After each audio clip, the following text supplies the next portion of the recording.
Yo, everybody, welcome back to the channel. This is Man United Central, and I'm your boy Luther. I'm super excited to be back here in front of you again today. I do apologize, first of all, for the loud noise that you're going to hear. I'm at the pool with my son, helping him burn that energy, getting a couple of laps in, helping.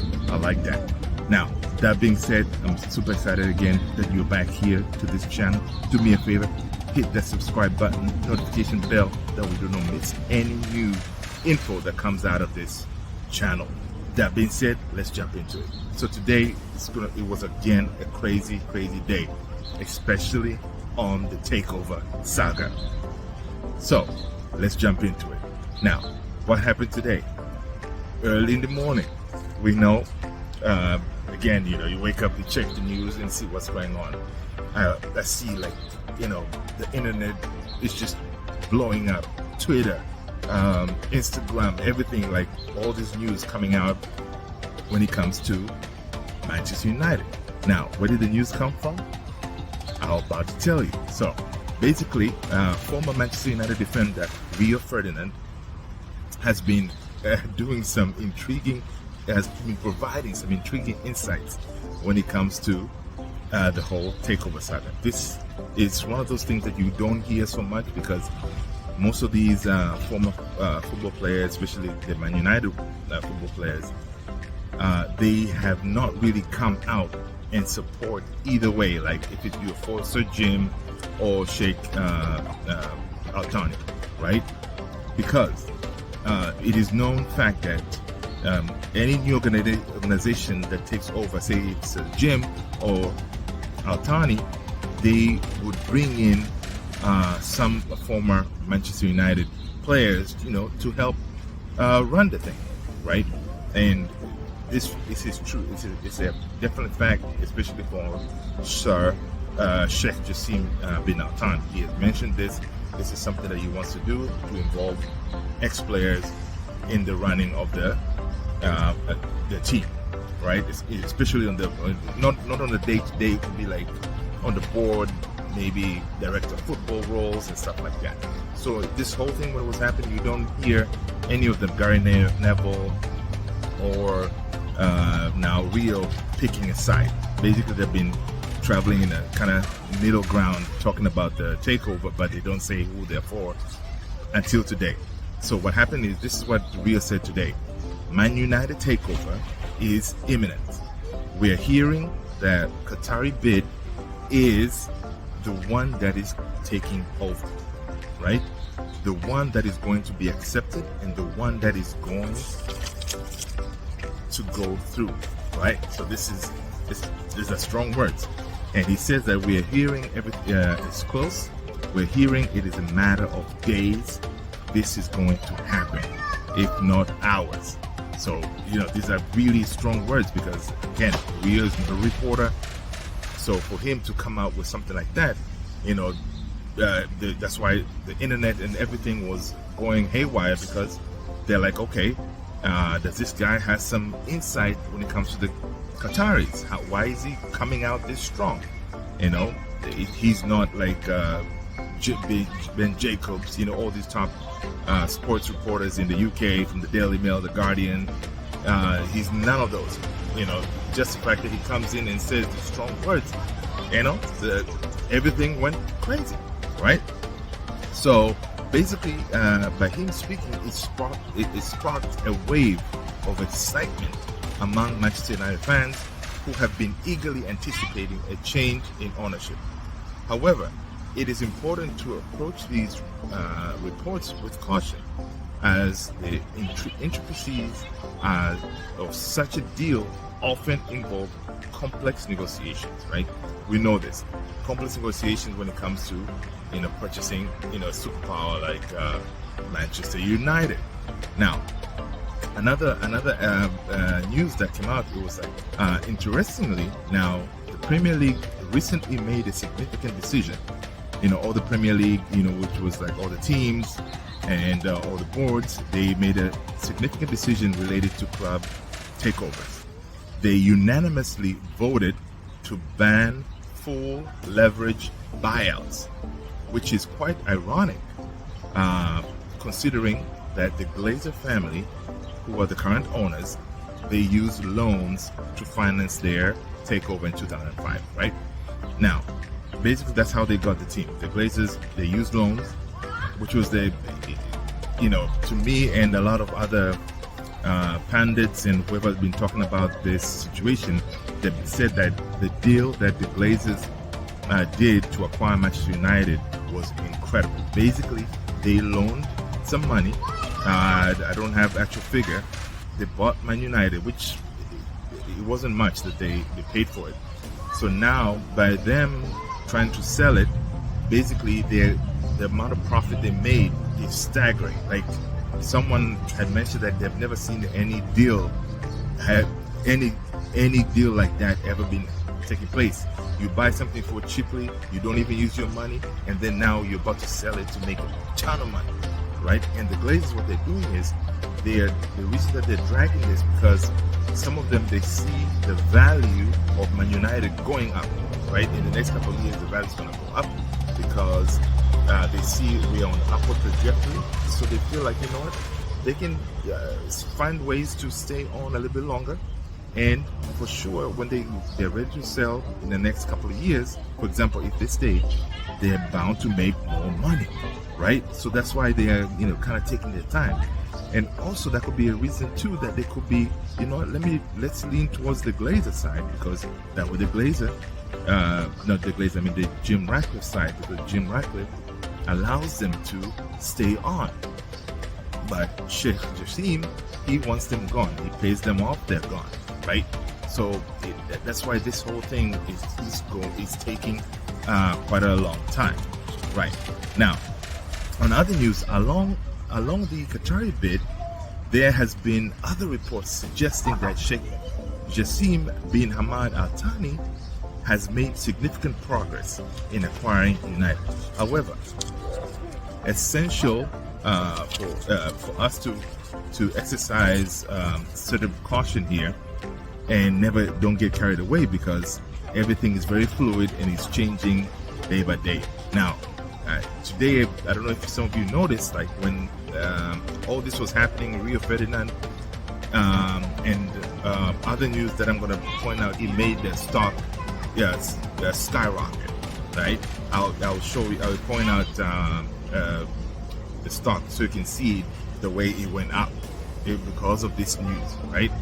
And basically, other news was, which is significant, is So other significant news was that there have been some reports that emerged regarding a significant recent document that was filed by Sheikh Jassim and the 9-2 Holdings Limited. While some suggest that it might be an indication of an imminent decision, reputable sources such as BBC and Reuters have raised doubts about its relevance. Basically, there was a document that was filed.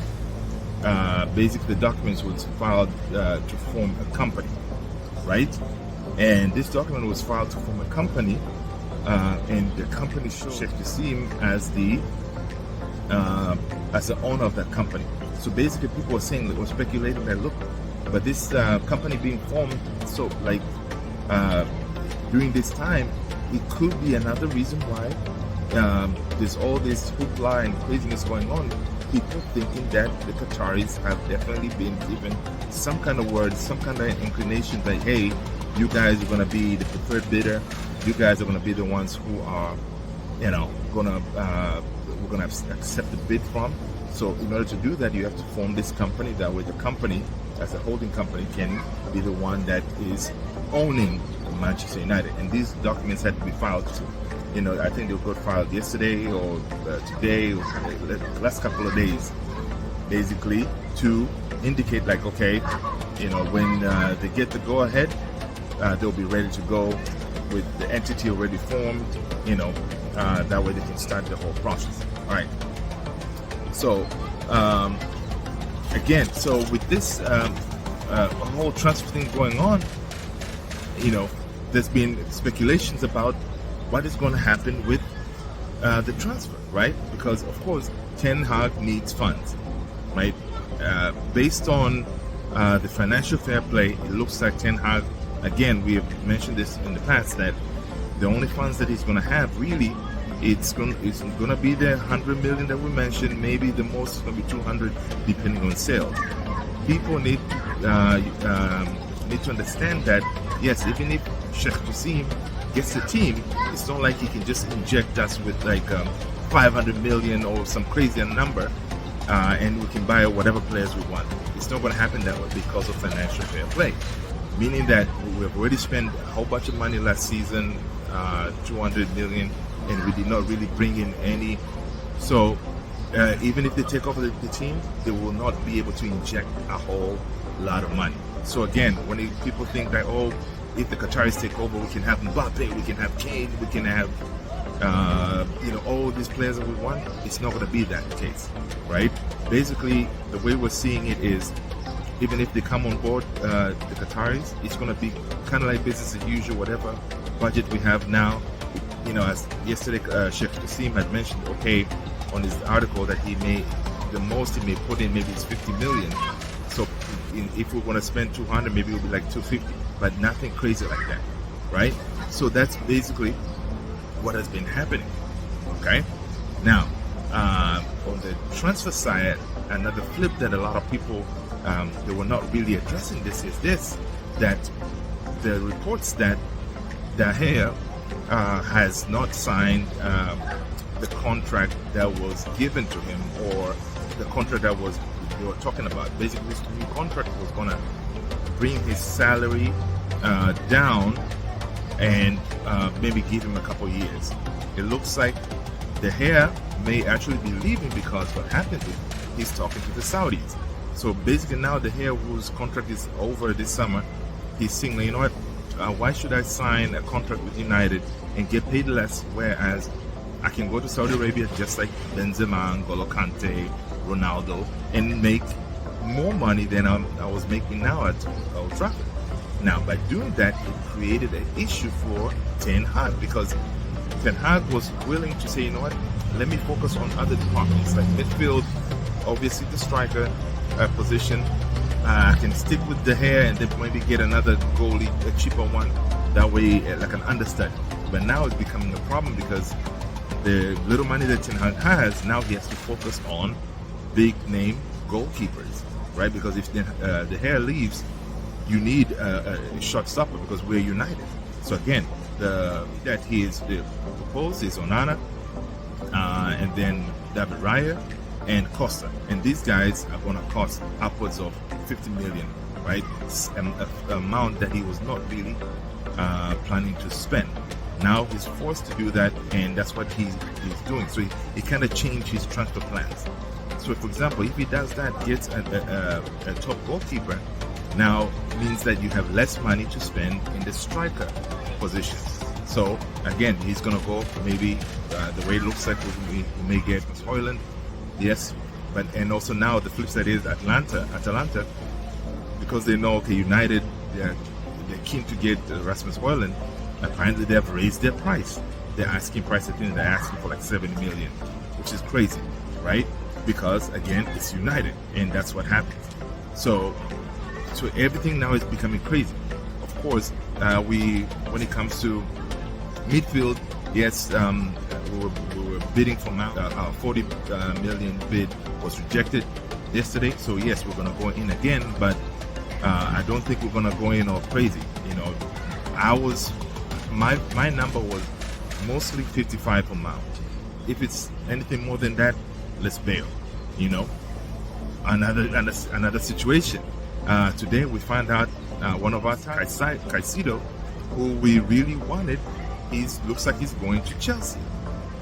Come on, that's we always miss out on players that we want, and in order for us to compete, we need to get the players that we want, that Ten Hag wants, right? We're not going to get Declan Rice because it's going to Arsenal. Now we're going to miss out on Caicedo because Caicedo, I see today that he's going to Chelsea. Mount is not a player that can play that Casemiro role. So again, it's tough to be in Ten Hag's position, because really right now what he's doing is just talking to these players, saying, you know what, man, yeah, we really want you, we really like you, but they cannot put in an offer because they don't know what's going to happen, what situation is, right? So, and if you talk to players like Caicedo, you talk to all these players, say, oh, we want you, and then you don't, put in an offer for them, and then another team like Chelsea comes in and say, hey, here's the money, come on. Any player will take a concrete rather than a maybe, because United are giving you maybe, you want a concrete, that way you can make sure that you secure your future, right?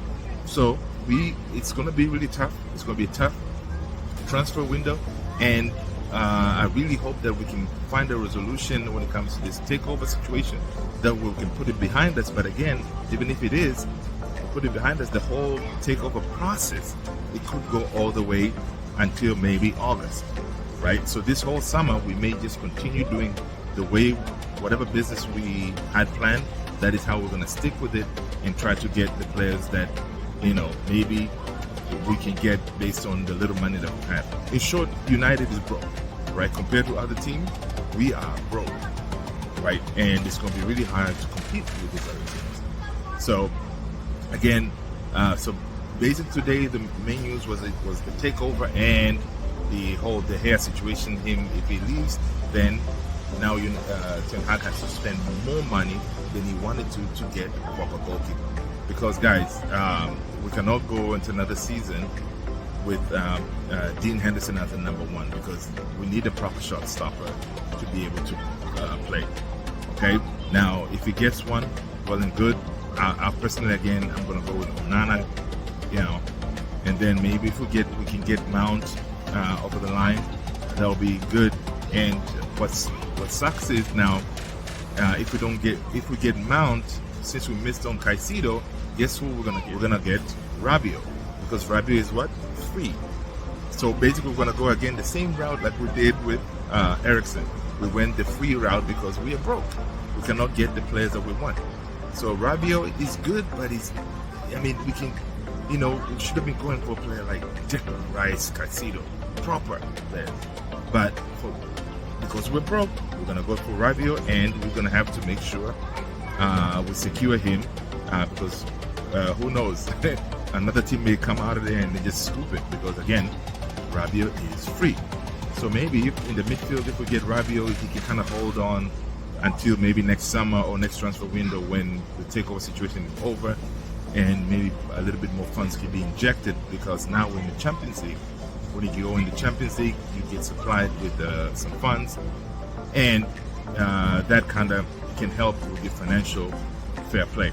So again, the way I see it, midfield, it could be okay. The two could be Rabiot and Mount. Striker, it could just be Højlund. It could just be Højlund, and then of course Ten Hag may turn Rashi as a number 9. What can you do? In other news, the Clarets, Southampton, they're looking like they're trying to get him. So we really need Ahmad to stay and compete for that right wing position with Anthony, right?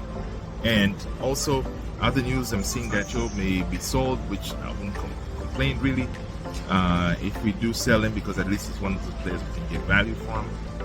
We'll sell him, and then Ten Hag can add to his transfer kitty, maybe to get some players that he wants.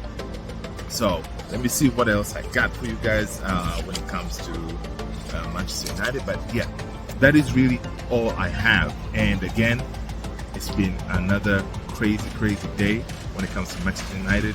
And keep an eye on the stock price if you can, because to me the stock price has been staying steady and popping up a little bit. It means that there are some positive news in the horizon, and it looks like it's mostly pointing out to Sheikh Jassim and the Qatari winning the battle to sign Manchester United. Guys, thank you so much. I appreciate you being back here, and as you're leaving, hitting that like, subscribe, notification bell, that way you don't miss anything. And again, I do apologize for the noise in the background, but I was just hanging out with my son. All right, thank you so much, people. Peace out.